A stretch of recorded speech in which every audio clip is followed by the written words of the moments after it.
जय श्री राम। हनुमान चालीसा चौपाई क्रमांक 34। अंत काल रघुबरपुर जाई, जहाँ जन्म हरि भक्त कहाई। इसका अर्थ है कि जो मनुष्य हनुमान जी की भक्ति श्रद्धा के साथ करता है, वह अपने इस देह के अंत में श्री राम के धाम अर्थात वैकुंठ पहुँचता है।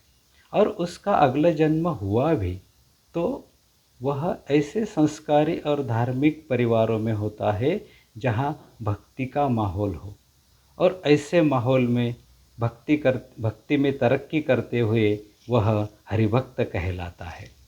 इसका मतलब यह है कि हम जीवन भर जिन चीज़ों का अभ्यास करते हैं, उसी का असर हमारे अंत तक रहता है।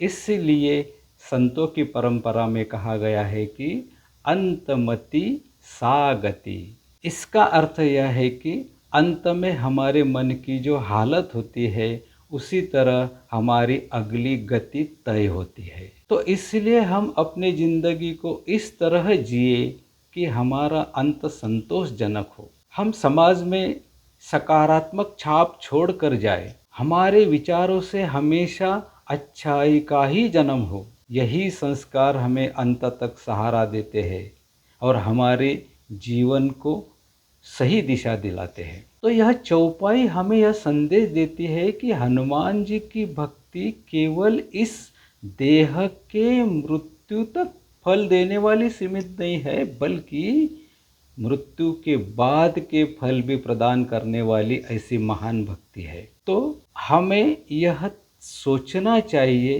कि इस मनुष्य जन्म में आए हुए मुझे क्या करना चाहिए, मेरा लक्ष्य क्या है, मैं किसके लिए जी रहा हूँ। मुझे खुद के लिए जीना है। और यह याद तो यह चौपाई दिलाती है, इसके साथ साथ हमें यह भी जानकारी प्रदान कर देती है कि हम हमारा अगला जन्म खुद तय कर सकते हैं। वो हमारे हाथ में है, इसलिए हमें अच्छा जीना है। जय श्री राम। जय हनुमान जी।